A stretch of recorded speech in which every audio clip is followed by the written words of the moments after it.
Pemirsa Jogja Istimewa Televisi dimanapun Anda berada, berjumpa kembali dengan saya Jimmy Mardika di acara Imaji, Inspirasi Masyarakat Jogja Istimewa. Saya berada di daerah Tembi, Jalan Parangtritis, tepatnya di Sakatembi. Nah, kita akan berbicara tentang kuliner, juga berbicara tentang bisnis kuliner itu sendiri, dan mungkin lebih tepatnya ke arah catering. Di samping saya ada Mas Nunung Prasetyo. Selamat pagi Mas Nunung. Selamat pagi Mas. Apa kabar? Mas Nunung ini adalah owner dari Sakatembi, Joglo Temu ya? Joglo Temu. Catering. Oke Mas Nunung, sejak kapan Sakatembi ini berdiri Mas? Sakatembi kalau berdiri ini kan sudah rumah tumbuh ya. Rumah tumbuh ya? Ya rumah tumbuh. Kami nggak langsung seperti ini? Enggak, jadi kami nabung lah pelan-pelan. Keren ya. Itu mulai 2018. 2018 kami mulai nekat sama anak istri karena pengen usaha. Tapi karena basic kami memang udah masak wedding itu kan udah lama. Ya. Karena dulu dari keluarga ya. Nah, akhirnya kita memulai baru rumah tumbuh pelan-pelan, ada order. Iya. Kita cendelke lah, cendelke. Dicendelke. Untuk foto, untuk wajan, nah, gitu. Awalnya apa memang catering atau berawal dari restoran? Ini seperti kalau kita lihat dari depan pemirsa ini memang seperti restoran. Kalau awalnya memang kami berasal dari catering ya. Catering karena kami juga dari dulu ngelola. Masyarakat ada yang mau rapat, ada wedding, tapi lebih cenderung ke banyak wedding ya, ke pesta, orang pesta, hajatan ya. Kami menyediakan juga joglo itu sendiri, tempat itu sendiri, ruangan juga. Jadi pada awalnya joglo itu belum ada? Belum ada, jadi masih fokus di catering? Catering. Nah, itu bisa terpikir untuk bikin joglo itu apakah ada permintaan dari konsumen pada waktu itu untuk, atau Mas Nunung melihat pasar, wah ini sekalian aja saya bikin ruang temu gitu. Kalau ruang temu sendiri sudah saya pikirkan pelan-pelan dari dulu. Memang harus punya. Tapi pada waktu itu belum modal belum mencukupi. Ya. Nah, pelan-pelan ya. Kita cari pelan-pelan karena memang nanti ke depan jadi kita punya joglo dan cateringnya kita. Jadi nggak bisa lari kemana-mana. Nah ini ada yang menarik ini pemirsa. Mas Nunung ini basicnya sebenarnya adalah seorang seniman fotografi. Jadi ini yang unik. Dan kedua lagi masakan di sini itu lebih berfokus pada masakan Nusantara. Iya. Masakan Nusantara dan mungkin lebih khususnya lagi ke masakan khas Jogja. Nah ini yang menarik ini. Jadi dari seorang fotografer itu bisa beralih ke kuliner mungkin dari basic keluarga mungkin ya. Tapi dari skill fotografi itu apakah berpengaruh di bisnis catering ini? Ya pastinya ya, karena sebetulnya fotografi masak itu kan pakai rasa. Wah, iya, sama aja sebenarnya. Jadi cuma memindahkan medianya aja ya. Wah itu. Ya, entah komposisi, entah apa itu sebenarnya sama. Rasa juga komposisi ya. Jadi kita ngeliat entah foto itu juga pakai rasa. Kalau makanan langsung dicicipi. Ya. Komposisinya pun kan ada pedas, ada manis. Nah, foto pun juga sama kan. Wah, foto kritik pedas, foto sweet. Yes. Jadi Mas Nunung ini sebelumnya juga seorang aktif di jurnalisme sampai dari tahun berapa Mas? Banyak sih, dulu saya di Kalimantan. Itu tahun 2000. Sempat bikin sekolah kata ceritanya. Iya, sekolah fotografi. Pokoknya semua namanya merantau kan. Sampai ke perbatasan, terus bikin dokumenter juga. Ya.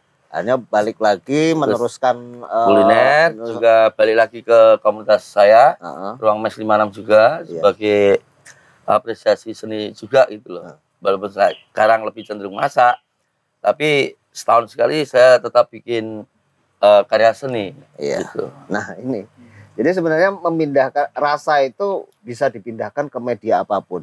Jadi ini nilai lebihnya kalau. Nah, untuk pemirsa mungkin ada yang bertanya-tanya ya, sebenarnya catering itu apa sih unsur utama dalam bisnis catering ini? Sebetulnya semua bisnis sama ya.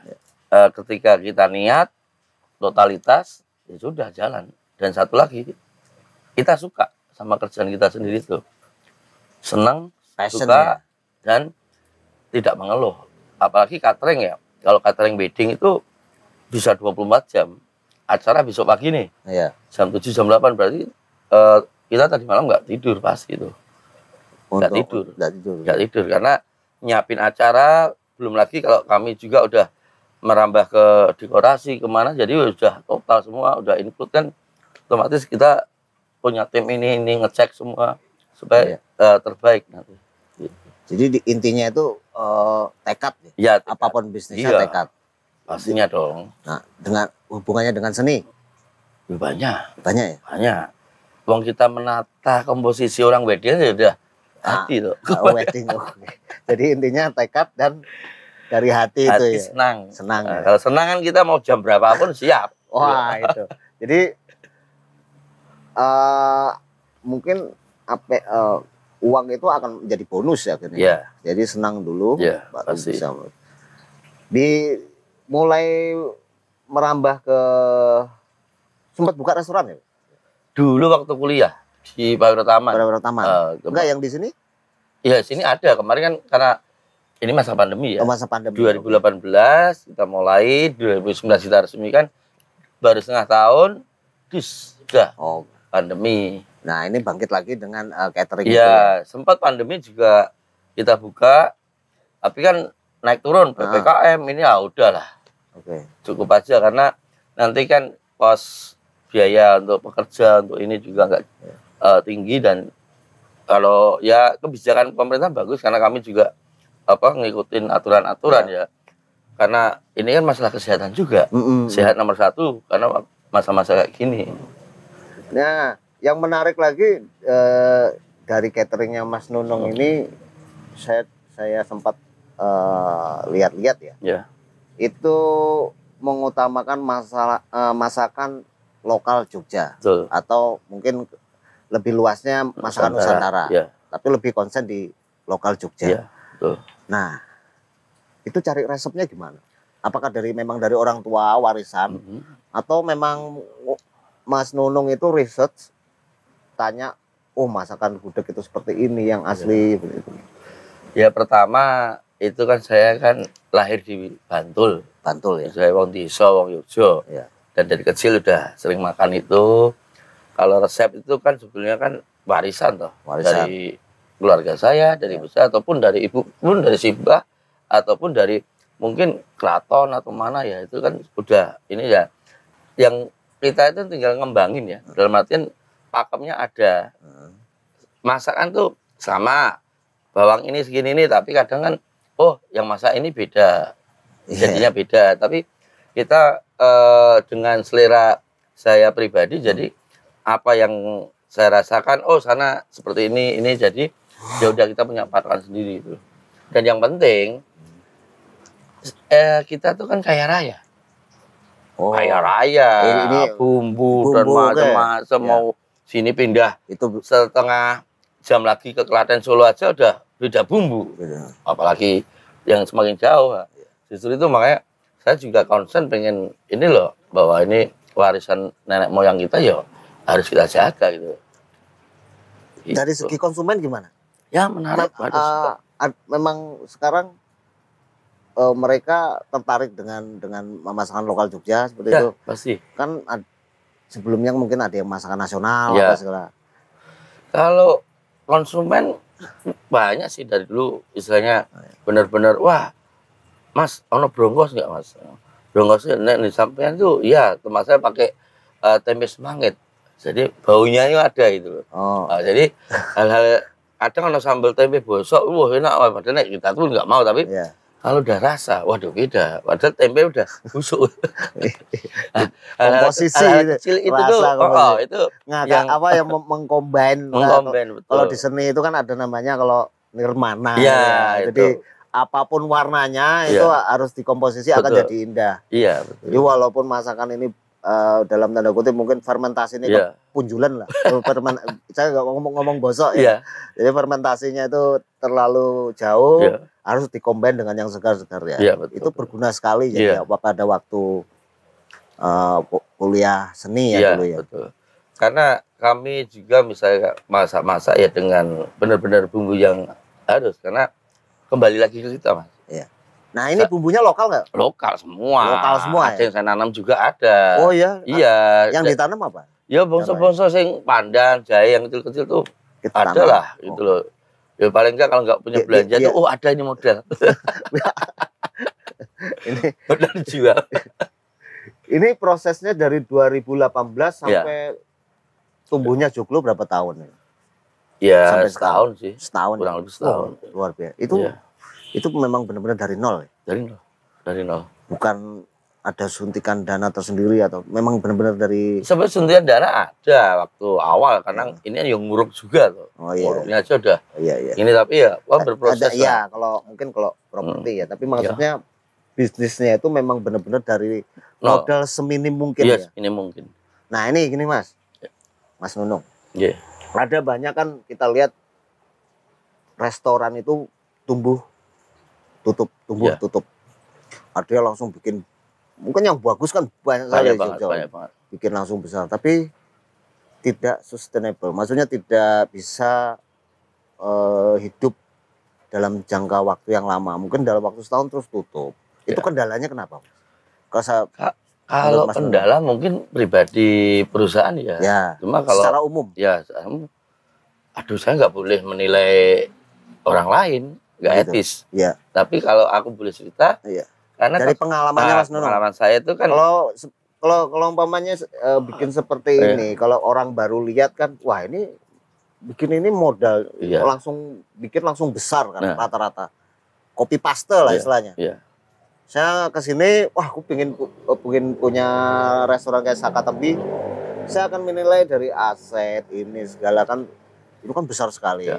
Beda kalau kita melihat dari sejarahnya Mas Nunung ini mengelola Saka Tembi memang bisa diberangkat dari nol. Dengan mengolah manajemen segala. Nah, maksud saya seperti itu Mas. Ya, waktu itu kan memang saya aja nggak punya kamar mandi.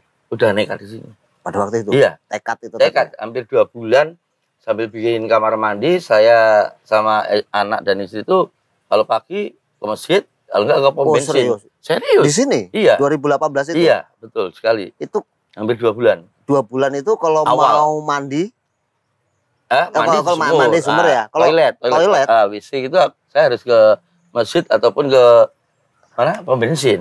Atau enggak ke itu ada toko supermarket, jadi bisa gratis. 2 bulan? Hampir 2 baru bulan. Dibikin? Iya, sambil bikin.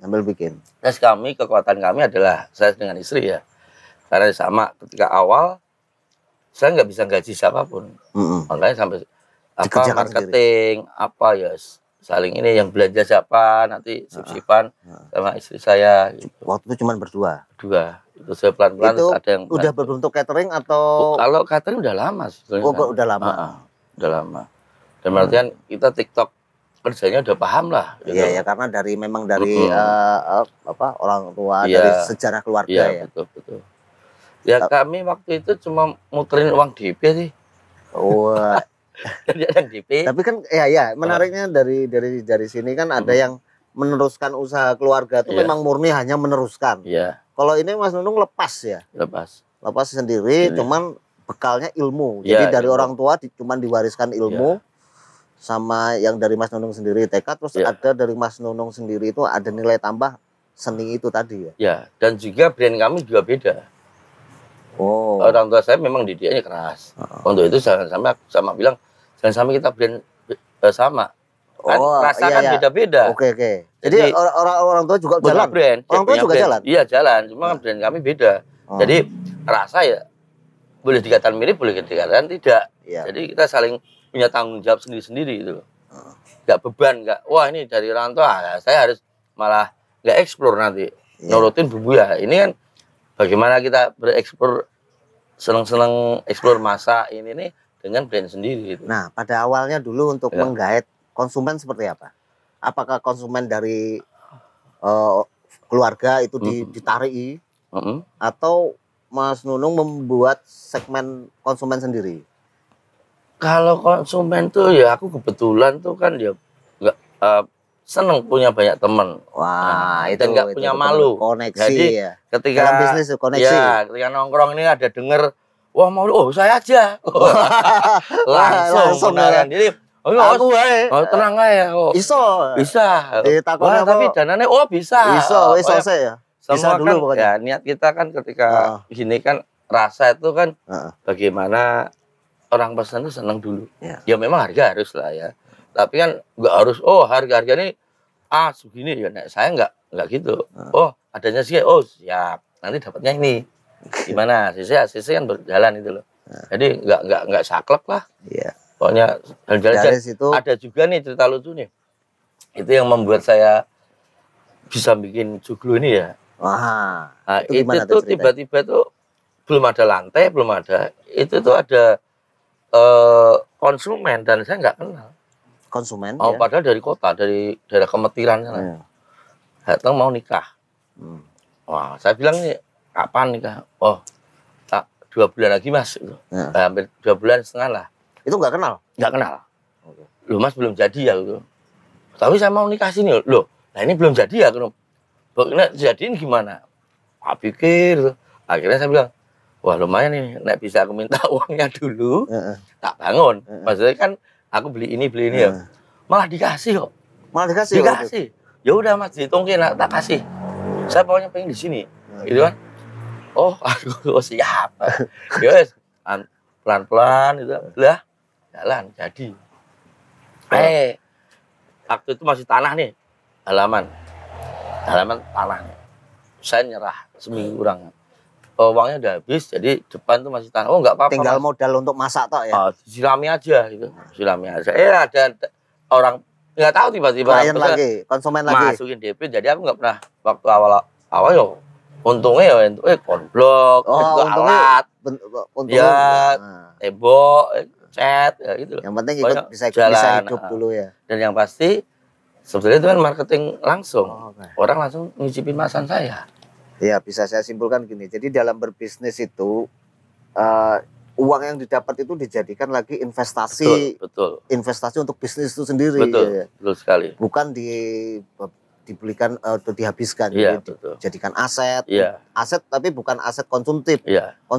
Konsumtif, tapi aset untuk bisnis itu sendiri. Iya, betul. Pengembangan. Iya. Nah, kedua bisa saya simpulkan lagi bahwa namanya koneksi. Iya. Koneksi dari Mas Nunung bahwa untuk berbisnis itu jangan segan-segan untuk menjalin jaringan seluas mungkin. Betul sekali.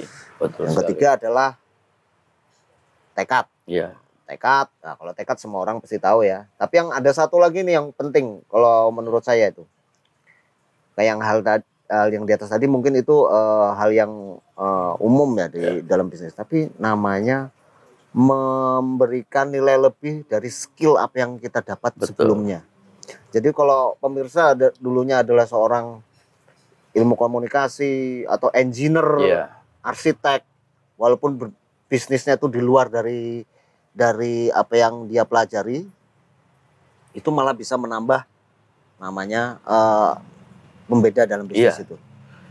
Ya akhirnya kan kayak kita zaman media ini dengan saya pernah foto makanan ya dibikin bagus ya.